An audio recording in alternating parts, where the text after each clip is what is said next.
Taiwan और चीन में युद्ध की आशंका बढ़ गई है और ऐसे में ताइवान ने अपनी तैयारियां और तेज कर दी हैं। और वहीं ताइवान की तीनों सेनाएं इन दिनों वॉर एक्सरसाइज में लगातार जुटी हुई हैं क्योंकि चाइनीज नव वर्ष पर दोनों देशों में युद्ध का खतरा काफी बढ़ गया है।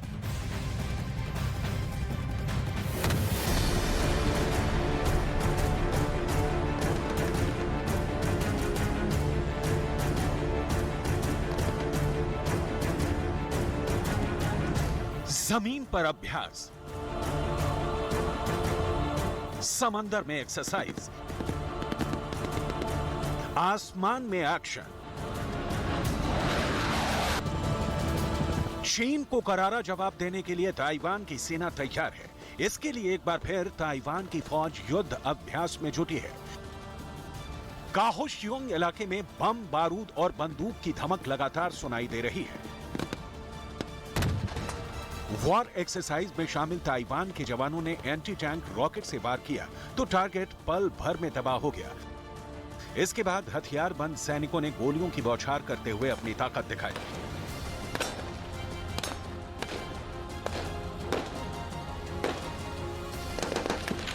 इमारत की तलाश के अभ्यास के दौरान ताइवान के सैनिकों ने ग्रेनेड भी दागे। युद्ध अभ्यास में आधुनिक हथियारों से लैस एम्फीबियस वाहनों से टारगेट को नस्तो नाबूद किया। Today our exercise demonstration is a real battlefield simulation in live fire. It's a kind of a combination exercise, including air, ground and sea. War exercise में ताइवान की सेना ने मिलिट्री ड्रोन भी launch किए। अगर चीन की आर्मी ने समंदर के रास्ते स्पीड बोट पर सवार होकर वार किया तो पलटवार कैसा होगा, उसकी तैयारी भी ताइवान की सेना ने पुख्ता की। In order to be closer to the situation and the environment of the real battlefield, all the concept of the exercise is based on the doctrine. That is, everywhere is battlefield and we ought to train in any time. War का alarm बजते ही कैसे amphibious टैंकों और हेलीकॉप्टरों को target तक पहुंचाना है, ताइवान की फोर्स इसमें भी महारत हासिल कर चुकी है। इससे एक दिन में ही मिराज 2000 लड़ाकू विमानों ने ताइवान के हसीचू एयरबेस से उड़ान भरी तो इसकी गूंज चीन तक सुनाई दी। The training and the exercise for today, our purpose is tell our countrymen we are ready. We have fully prepared to conquer any challenge before the Chinese New Year.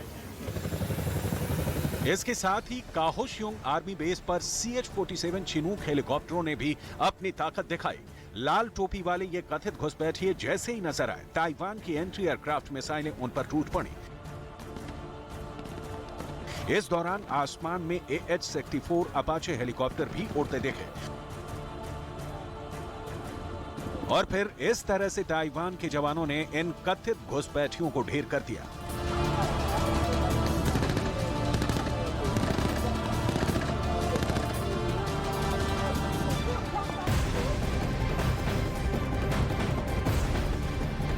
रूस ने यूक्रेन के 5वें प्रांत पर कब्जे की लड़ाई अब और तेज कर दी है।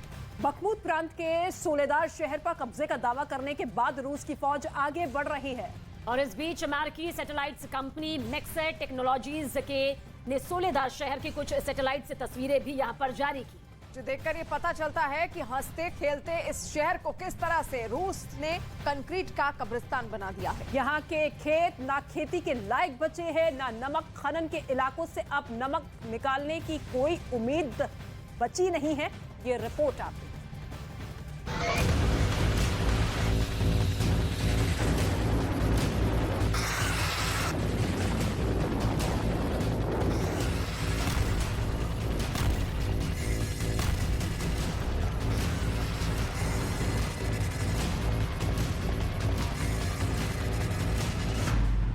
बर्बाद इमारतें, खेतों में गड्ढे, नमक खनन क्षेत्र तबाह। यूक्रेन रूस की जंग का नया मोर्चा बना है। यूक्रेन का बखमुत प्रांत, जहां का जर्रा जर्रा बम के धमाकों, मिसाइलों की मार और रॉकेट की विनाशकारी रफ्तार से सहमा हुआ है। इस बीच बखमुत का हंसता खेलता सोलेदार शहर पूरी तरह बर्बाद हो चुका है। हाल ही में जारी की गई सैटेलाइट तस्वीरों से रूस के भयानक हमले में सोलेदार बुरी तरह झुलसा हुआ नजर आया। अमेरिकी सैटेलाइट्स कंपनी मैक्सर टेक्नोलॉजीज ने बुधवार को बखमुत के सोलेदार शहर की ताजा तस्वीरें जारी की, जिसमें पूर्वी बखमुत प्रांत की बर्बादी दुनिया के सामने आई। तस्वीर नंबर 1। बखमुत प्रांत में खेतों में बड़े बड़े गड्ढे नजर आ रहे हैं। ये गड्ढे बम और मिसाइलों की धमाके से बने। अब इन खेतों को खेती के लायक बनाने में कड़ी मशक्कत करनी पड़ेगी। तस्वीर नंबर 2। सोलेदार में रूस की मिसाइलों के हमले में कई बिल्डिंगों को नुकसान पहुंचा है। अब ये इमारतें इंसानों के रहने के लायक नहीं बची। रूस हमेशा से ये दावा करता आ रहा है कि वो आम लोगों को निशाना नहीं बना रहा है, लेकिन रिहायशी इलाकों की बर्बादी रूस के दावों की पोल खोलती है। तस्वीर नंबर 3। सोलेदार शहर अब तक जंग के 11 महीनों में बचा हुआ था, जो पूरी तरह उजड़ चुका है। रूस के हमले में शहर की उम्मीदें दम तोड़ चुकी हैं। सोलेदार शहर नमक खनन के लिए जाना जाता है, लेकिन रूस ने शहर पर जेट, मोर्टार और रॉकेट से हमले कर तहस नहस कर दिया।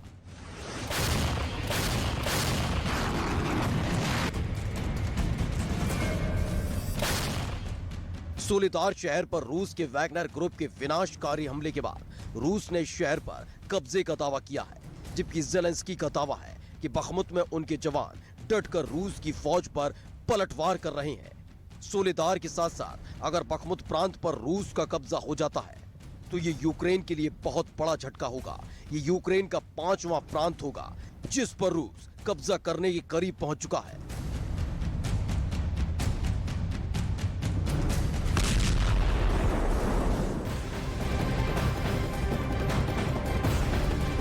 रूस के राष्ट्रपति पुतिन को लापरवाह लोग जरा भी बर्दाश्त नहीं है। खासतौर पर अपने डिप्टी पीएम की लापरवाही पर उन्होंने भरी मीटिंग में उन्हें जमकर फटकार लगाई और टॉप कमांडर का डिमोशन कर दिया गया। डिप्टी पीएम पर व्लादिमीर पुतिन इतना भड़क गए कि उन्हें फटकार लगाई और फटकार लगाते हुए उन्होंने कहा कि मूर्ख बनना बंद करो। यूक्रेन युद्ध 11 महीने बाद भी बेनतीजा है। पुतिन पर युद्ध जीतने का बहुत ज्यादा प्रेशर है, लेकिन अभी तक रूस युद्ध में किसी निर्णायक स्थिति में नहीं पहुंच पाया है और जैसे जैसे यूक्रेन युद्ध में पलटवार कर रहा है, पुतिन का पारा हाई होता हुआ नजर आ रहा है।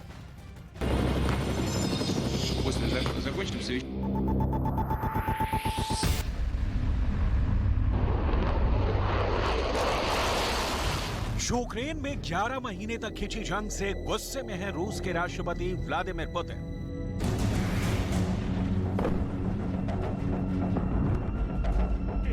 जंग की वजह से बिगड़ रहे आर्थिक हालात से बौखलाए हुए हैं पुतिन और पश्चिमी देशों के अंतर्राष्ट्रीय प्रतिबंधों से बेचैन है पुतिन। ज़ेलेंस्की की फौज को 11 महीने बाद भी कुचलने में नाकाम पुतिन का गुस्सा 7वें आसमान पर है। ऐसे में पुतिन का गुस्सा, पुतिन की खींच और पुतिन का फ्रस्ट्रेशन उनके अपने अधिकारियों और मंत्रियों पर उतर रहा है।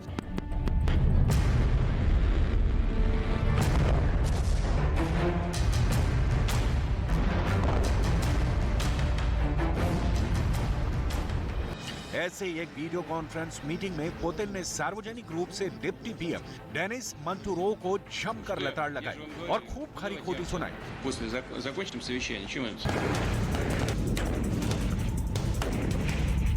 दरअसल डेनिस मंटुरोव को पुतिन ने सैन्य और नागरिक विमानों की खरीद का टास्क दिया था। इस डील को डेनिस वक्त रहते पूरा नहीं कर पाए, जिससे पुतिन का गुस्सा भड़क गया। युद्ध में लगातार रूस को हो रहे भारी नुकसान के साथ अपने मंत्री की ऐसी लापरवाही रूस की जंगी रणनीति को नाकाम साबित कर सकती है। ये बात पुतिन अच्छी तरह से जानते हैं, इसीलिए उन्होंने डिप्टी पीएम डेनिस मंटुरोव की लापरवाही पर उन्हें नहीं बख्शा और वर्चुअल मीटिंग के दौरान ही खूब फटकार लगाई।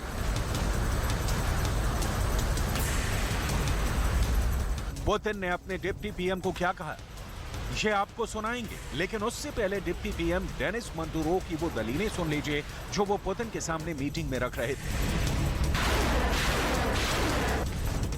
Как я доложил, по Министерству обороны и по гражданской линии, и ГТЛК, и другие лизинговые компании Это в части вертолетов. А по самолетам у нас все сверстано. Это с учетом тех испытаний, сертификации, как я доложил, по Министерству обороны и по гражданской линии. И ГТЛК, и другие лизинговые компании. Денис Валентинович, да. Денис Валентинович, у вас сверстано, но контрактов нет. Ну что я же вам говорю, ну давайте я вам сейчас после закончим совещание, чем мы с вами пикироваться будем? Чего вы мне ответите? Я знаю, что контрактов нет на предприятиях. Мне директора сказали. Ну чего вы в самом деле дурака-то валяете? Контракты когда будут? Я вот о чем говорю. Ну, мне директора предприятия говорят, нет контрактов. А у вас все сверстано. Ну.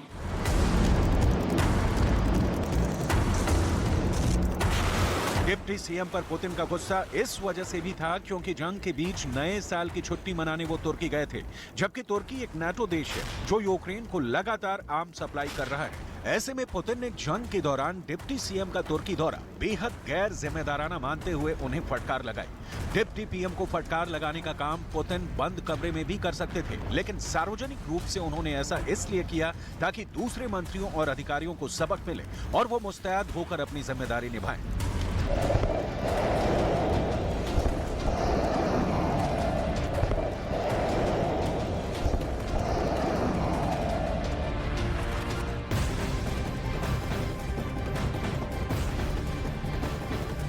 यूक्रेन के राष्ट्रपति ज़ेलेंस्की की ताकत में इजाफा बहुत ज्यादा होने वाला है और पोलैंड से यूक्रेन को लेपर्ड टैंक मिलने वाला है।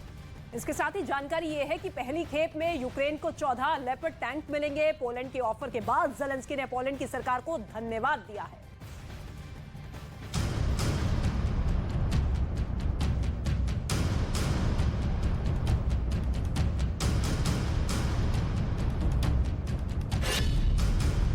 कीव को मिला नया पहरेदार।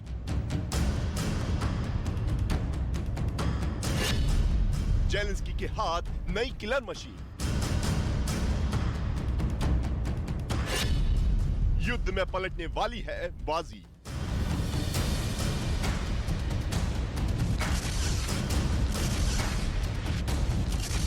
युद्ध के मैदान में डटे रूस और यूक्रेन के टैंक ने सब धुआं-धुआं कर दिया।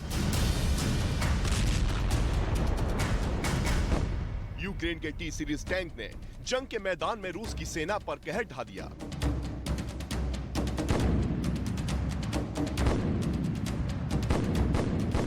तो रूस के अपग्रेडेड टी सीरीज के टैंक ने ज़ेलेंस्की की सेना की नाक में दम कर दिया।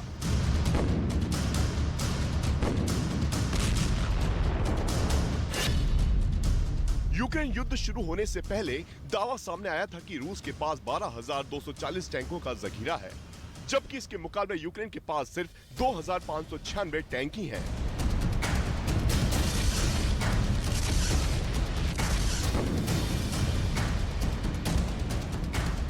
लेकिन 2,500 टैंक के साथ ही यूक्रेन की सेना युद्ध के मैदान में कूद पड़ी। यूक्रेन की युद्ध नीति और उनके जवानों के हौसलों ने युद्ध में ऐसा पासा फेंका कि पुतिन की सेना बेदम होने लगी। युद्ध के शुरुआती दिनों में पुतिन की सेना ने कीव को चारों तरफ से घेर लिया, लेकिन जैसे जैसे युद्ध के दिन बीते तो जंग के मैदान से चौंकाने वाला दावा सामने आया। युद्ध के मोर्चे से यह बहुत बड़ा दावा था। बताया गया कि हथियारों की लड़ाई में यूक्रेन को जितना नुकसान हुआ है उससे कहीं ज्यादा रूस के हथियार तबाह हुए। दावा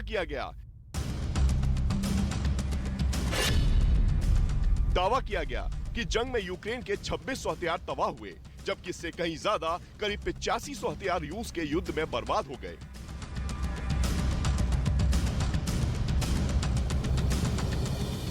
जंग के मोर्चे पर पुतिन की सेना की यह बहुत बड़ी हार थी।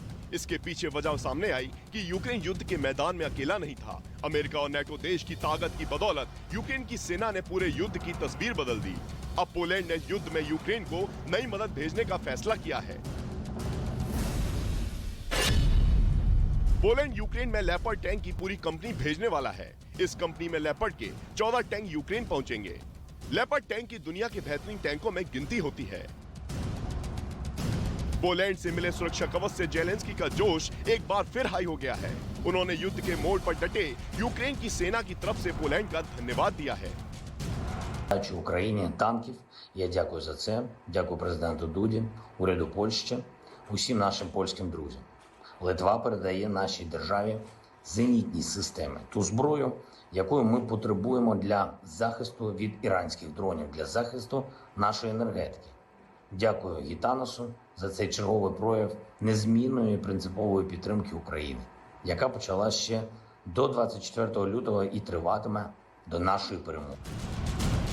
यानी नेटो देशों से मिल रही मदद ने यूक्रेन की ताकत को फिर चार चांद लगा दिया है और ये एक संदेश भी है नेटो देशों का कि वो युद्ध में यूक्रेन को अकेला नहीं छोड़ने वाला है। Międzynarodowej podjęliśmy decyzję o włożeniu pierwszego pakietu czołgowego kompanii czołgów Leopard, która mam nadzieję w szeregu z innymi kompaniami czołgów, także Leopard i innych, które zostaną tutaj przez inne państwa złożone, popłynie w niedługim czasie różnymi drogami na Ukrainę i będzie mogła wzmocnić obronę Ukrainy. Taka decyzja w Polsce już jest. मतलब ये युद्ध सिर्फ रूस और Ukraine का नहीं है, ये युद्ध कई महाशक्तियों के टकराव का है, जिसका परिणाम घातक होने वाला है।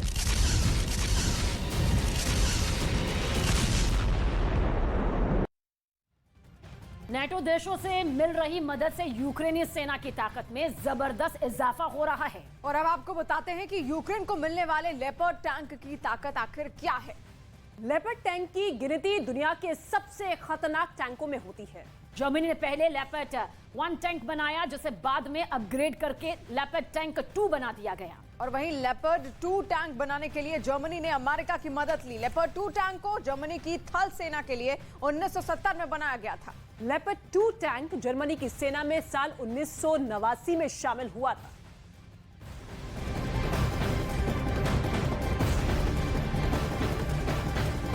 और बखमुत में रूस और यूक्रेन के बीच जोरदार लड़ाई का वीडियो सामने आया है। इस वीडियो में दो देशों की सेनाओं के बीच आमने सामने की जंग दिखी। हालांकि रूस के वैगनर ग्रुप ने बखमुत के सोलेदार शहर पर कब्जे का दावा किया, लेकिन जो तस्वीरें सामने आई उसमें दो देशों की फौज आमने सामने की लड़ाई लड़ती दिखी। और इस वीडियो में बखमुत से बर्बादी की तस्वीरें भी साफ दिखाई दी।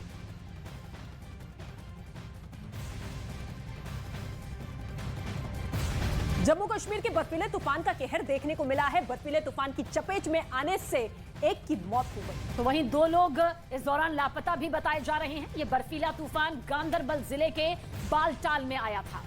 तो सोनमर्ग में ये बर्फीला तूफान आया है। बर्फीले तूफान का वीडियो भी बाकायदा सामने आया। ये तस्वीर आप देखिए सोनमर्ग में जिस तरीके से लगातार बर्फबारी हो रही है, ऐसे में बर्फीला तूफान वहां पर आया। बर्फीले तूफान की ये तस्वीरें डराने वाली हैं। कैमरे में कैद हुआ बर्फीले तूफान का खौफनाक मंजर। सोनमर्ग में बर्फीला तूफान देख सहम गए लोग। बर्फीले तूफान का ये डरा देने वाला वीडियो सामने आया सोनमर्ग के बालटाल इलाके से। वीडियो देखकर ऐसा लगा जैसे विस्फोट के बाद बर्फ के छोटे छोटे कण हवा में छा गए। ये वीडियो इतना खतरनाक था कि जिसने भी इसे देखा उसके होश उड़ गए। वहां मौजूद कुछ लोगों ने इसका वीडियो बना लिया। राहत की बात यह है कि इसकी वजह से ना तो कोई नुकसान हुआ और ना ही किसी की जान गई। इस इलाके में बर्फीले तूफान आते रहते हैं और इस बार जो तस्वीर सामने आई वो डराने वाली है। तो हिमाचल प्रदेश में जिस तरह से भारी बर्फबारी हुई है, जानकारी आप तक पहुंचा दे, उससे जनजीवन पूरी तरह से अस्त व्यस्त नजर आ रहा है। और वहीं हिमाचल प्रदेश के कई इलाकों में जमकर बर्फबारी हुई, जिससे तापमान तो गिर गया, लेकिन वहां लोगों की मुसीबत पड़ गई। हर तरफ बर्फ की चादर और ठंड इतनी कि खून जमा दे। ठंड से ठिठुर रहे लोगों पर कुदरत की दोहरी मार पड़ी है। एक तो तापमान लगातार गिर रहा है और ऊपर से बर्फ की सफेद चादर। ये तस्वीरें हिमाचल के नारकंडा की हैं, जहां भारी बर्फबारी हुई है। देखिए, पहाड़ से लेकर सड़क तक हर जगह बर्फ की चादर से ढक चुके हैं। हिमाचल प्रदेश में पिछले 24 घंटे में भारी बर्फबारी हुई है। कुल्लू, मनाली, लाहौल स्पीति और काजा में भी हिमपात हुआ। मनाली के अटल टनल, रोहतांग समेत प्रदेश की अन्य ऊंची चोटियों पर भी बर्फबारी हुई। इसके अलावा चंबा के भरमौर, चुराह और किन्नौर की चोटियों पर भी हिमपात हुआ। भीषण बर्फबारी से पूरा हिमाचल प्रदेश शीतलहर की चपेट में है। बर्फबारी की वजह से हिमाचल में 8 जगहों पर पारा माइनस में पहुंच गया। वहीं धर्मशाला में इन दिनों बड़ी तादाद में पर्यटक मौसम का लुत्फ उठाने के लिए पहुंच रहे हैं। यहाँ बाजार गुलजार हैं और पर्यटक यहाँ स्नोफॉल का इंतजार कर रहे हैं। वेदर तो बहुत अच्छा है। चैलेंजेस ये कि थोड़ा मुझे ऐसा लगा कि हाँ, यहाँ पे आके ड्राइनेस हो रही है। मुझे हमें था कि हम स्नोफॉल के वेदर प्रेडिक्शन थी कि स्नोफॉल होगा, बट स्नोफॉल हुआ नहीं, थोड़ा डिलेड है, तो थोड़ा मायूसी है। हिमाचल प्रदेश के कुल्लू में भी बर्फबारी हुई। ये वीडियो अटल टनल के पास का है, जहां चारों तरफ बर्फ की परत नजर आई। लगातार हो रही बर्फबारी की वजह से सोलंग नाला के आगे गाड़ियों की आवाजाही पर रोक लगा दी गई। हिमाचल प्रदेश में जिस तरह से मौसम का मिजाज बदला है, उससे वहां पहुंचे पर्यटक तो खुश हैं, लेकिन स्थानीय लोगों की मुसीबतें बढ़ गई।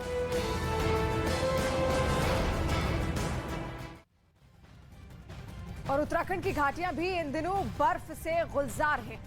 केदारनाथ, बद्रीनाथ, गंगोत्री धाम में सीजन की पहली बर्फबारी हुई। तो वहीं औली में बर्फ की सफेद चादर कुछ इस तरह से बिछी नजर आई।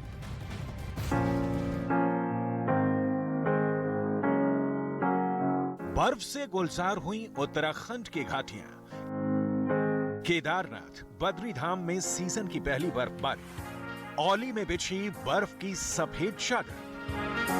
इस सीजन में उत्तराखंड की घाटियां भी बर्फबारी से गुलजार हो चुकी हैं। बर्फ की फुहारों के बीच केदारनाथ से आई ये तस्वीर यहां की कहानी बताने के लिए काफी है। केदारनाथ धाम में इस सीजन की पहली बर्फबारी हुई। मंदिर के आसपास का पूरा इलाका बर्फ की सफेद चादर से ढक गया। गंगोत्री धाम से आई इन तस्वीरों को देखिए। मां गंगा के मंदिर के आसपास पूरे इलाके में बर्फ ही बर्फ नजर आई। मंदिर के आसपास मौजूद कैंप, दीवारों और भवन की छतें बर्फ से लद गईं। वहीं पहाड़ों पर भी बर्फ की परत देखने को मिली। इस बर्फबारी ने औली को भी विंटर गेम्स के लिए तैयार कर दिया है। औली से जो तस्वीरें सामने आईं, वो कुदरत की खूबसूरती की कहानी बयां कर रही हैं। यहाँ भी सीजन की पहली बर्फबारी हुई और यहाँ की पूरी वादी सफेद चादर से ढक गई। रास्ते, घर, हर जगह बर्फ की परत जमी दिखी। मौसम विभाग ने उत्तराखंड के लिए 14 जनवरी तक अलर्ट जारी किया है और ऊंचाई वाले इलाकों में बर्फबारी का अनुमान जताया।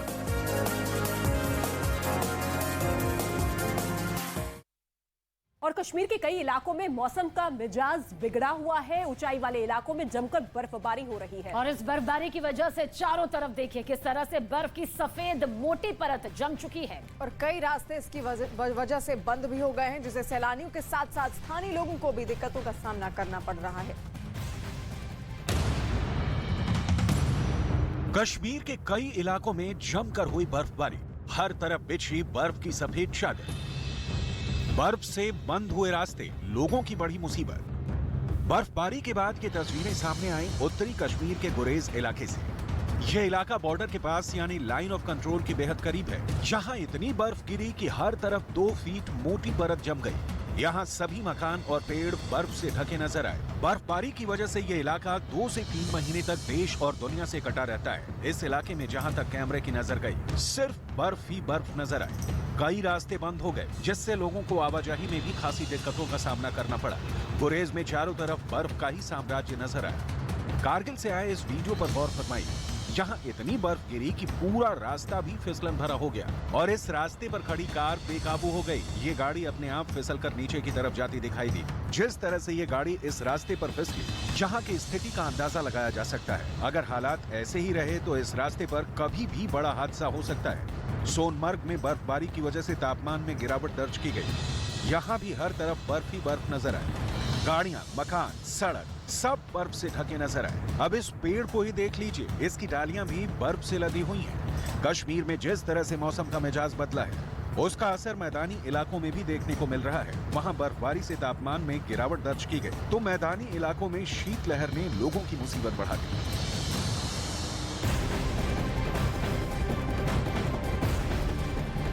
और अब बड़ी खबर लेंगे जोशीमठ से, जहां होटल को गिराने का काम शुरू हो चुका है और यहां पर भारी संख्या में पुलिस बल भी तैनात कर दिया गया है। जोशीमठ आपदा को लेकर दिल्ली में एक अहम बैठक हुई। इसके साथ ही आपको बता दें कि केंद्रीय गृह मंत्री अमित शाह ने जोशीमठ के हालात को लेकर यह बैठक बुलाई थी। मीटिंग में नितिन गडकरी, भूपेंद्र यादव, गजेंद्र सिंह शेखावत और नॉर्थ और साउथ ब्लॉक के बड़े अधिकारी शामिल हुए।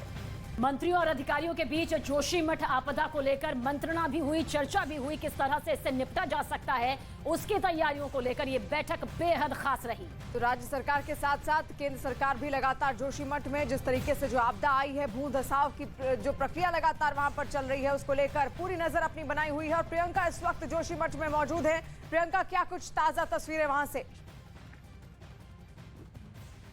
जी बिल्कुल, देखिए जोशीमठ में डिमोलिशन का काम जो है शुरू हो गया। देखिए इस तरीके के ये जो 2 वाटर टैंक्स हैं, इनको एसडीआरएफ की टीम जो है ऊपर से नीचे ला रही है। आप देखें मलारी, इनके ऊपर अभी भी आपको लोग जो है वो नजर आएंगे। अनलोडिंग का काम हो रहा है, साथ साथ क्लीनिंग का काम भी हो रहा है। आगे की तस्वीरें भी आपको दिखाते हैं कि किस तरीके से हाइड्रा क्रेन से जो क्लीनिंग है वो की जा रही है। सीधी तस्वीरें देखें आप कि यहाँ पर बैरिकेड करके पूरे रास्ते को भले ही रोक दिया गया है, लेकिन यहाँ से जो एक बिजली का पोल था उसको हटाया गया है और उसके साथ साथ अब छतों की अनलोडिंग का काम जो है वो लगातार जारी है। पानी के टैंक को खाली करके उन्हें नीचे की तरफ शिफ्ट किया जा रहा है और यहाँ आप देखें कि जो खंबा है उसको नीचे किया गया और उसे काटा जा रहा है। इसको खंबे को क्रेन की मदद से उखाड़ फेंका गया है, लेकिन इसको अब काटा जा रहा है ताकि इसको उठाकर यहाँ से शिफ्ट किया जा सके।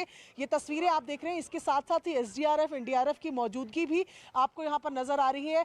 इस माउंट व्यू के पीछे जो होटल मलारी इन है उसकी छतों पर एसडीआरएफ की टीमें मौजूद हैं जो अनलोडिंग के काम में लग गए। यानी कि दूसरा प्रोसेस, पहला पेरिफेरल क्लीनिंग जो आसपास के इलाकों को क्लीन किया जाता है और उसके बाद अनलोडिंग का प्रोसेस जो होता है जिससे कि भार बिल्डिंग पे कम हो।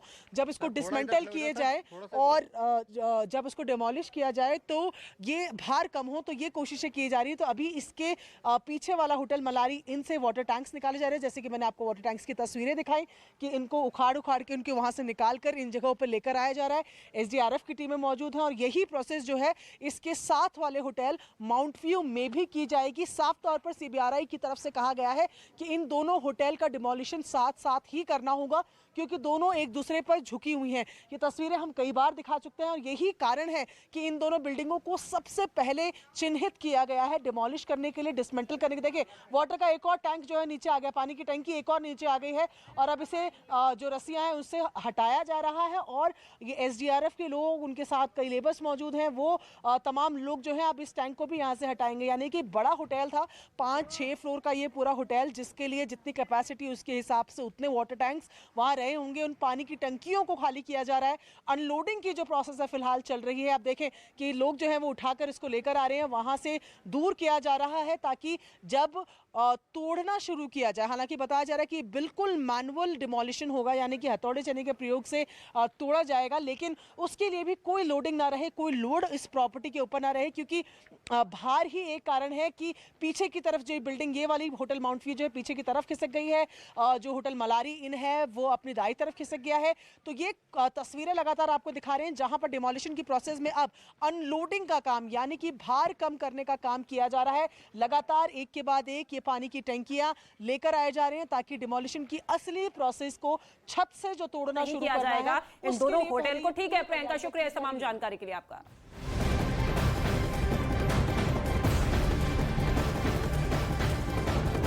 और जोशीमठ आपदा को लेकर मुख्यमंत्री पुष्कर सिंह धामी ने प्रभावित लोगों को भरोसा दिलाया है कि सरकार पीड़ितों के साथ खड़ी है। प्रभावित लोगों के साथ पूरी तरह न्याय किया जाएगा। मुख्यमंत्री ने आज अफसरों के साथ बैठक की और इससे पहले आज उन्होंने नरसिंह मंदिर में दर्शन पूजन भी किया।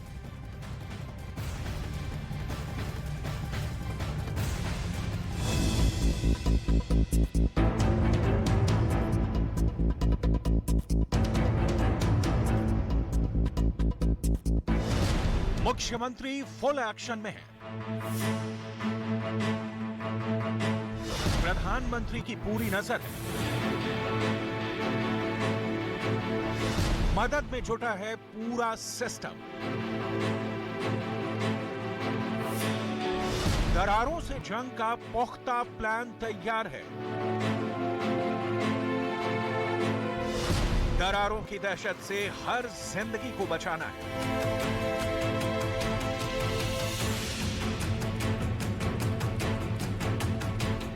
एक तरफ जोशीमठ में लोग दरारों की दहशत के साए में हैं, तो वहीं पूरा प्रशासनिक अमला ढाल बनकर पीड़ितों के साथ खड़ा है। खुद मुख्यमंत्री पुष्कर सिंह धामी ग्राउंड पर पहुंचकर पीड़ितों की मदद करते दिखे। इस बीच सीएम पुष्कर सिंह धामी जोशीमठ के नरसिंह मंदिर पहुंचे, भगवान के सामने इस संकट से उबारने की प्रार्थना की। हम सब लोगों ने जो प्रार्थना की है, भगवान नरसिंह जी हमारे ऊपर कृपा करेंगे, हमारे जोशीमठ शहर पर कृपा करेंगे और जो ये आपदा आई है, ये आपदा ठीक हो जाएगी, शांत हो जाएगी और सभी को विश्वास करना चाहिए कि हमारा जोशीमठ शहर बचेगा। पूरे उत्तराखंड के अंदर जो जगह जगह तमाम प्रकार से इस प्रकार की बातें आई हैं कि पूरा उत्तराखंड खतरे में है, जोशीमठ शहर खतरे में है, भगवान नरसिंह जी की कृपा से हम इस सब से उभरेंगे। मैं सबको विश्वास दिलाता हूँ। जोशीमठ के चप्पे चप्पे पर राहत पहुंचाई जा रही है। हर एक जिंदगी पर प्रशासन की नजर है। तो प्रधानमंत्री नरेंद्र मोदी भी जोशीमठ में हो रहे हर एक्शन पर नजर बनाए हुए हैं और केंद्र की तरफ से हर संभव मदद का भरोसा भी दिया गया है। सबसे अच्छा रास्ता हो सकता है, उस रास्ते को हम लोग अख्तियार करेंगे, यहाँ के लोगों की सहायता करेंगे। इस समय में हम हर तरीके से जोशीमठ के लोगों के साथ खड़े हैं, पूरी सरकार खड़ी है।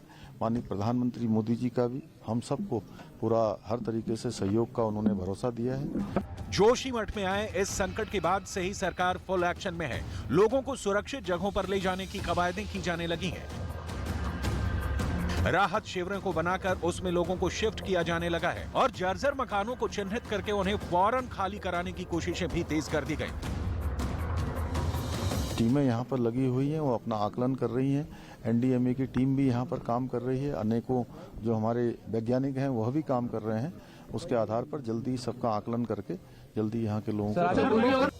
उत्तराखंड की सरकार का पूरा सिस्टम इस समय जोशीमठ के हालात पर नजर बनाए हुए है। दरारों की मार झेल रहे पीड़ितों को पूरी मदद का भरोसा दिया जा रहा है। राहत शिविरों में जाकर मुख्यमंत्री लोगों से मिल रहे हैं। इस दौरान ये भी साफ कर दिया गया कि जोशीमठ में किसी के भी घर को गिराने का कोई आदेश नहीं दिया गया है, बल्कि 2 होटल को गिराने पर सरकार ने अब तक विचार किया है। जोशीमठ में अब तक 723 से ज्यादा घरों में दरार आ चुकी है, जिसमें से कई घरों को खाली कराया जा चुका है। वहीं 130 से ज्यादा परिवारों को शिफ्ट कर दिया गया है। जोशीमठ में बनाए गए राहत शिविर में परिवारों को ठहराया गया है। जोशीमठ को कैसे बचाना है, यहाँ किसी का कोई नुकसान ना हो सके, इसके लिए धामी सरकार तो जुटी ही है, साथ ही केंद्र सरकार भी हालात पर नजर बनाए हुए है।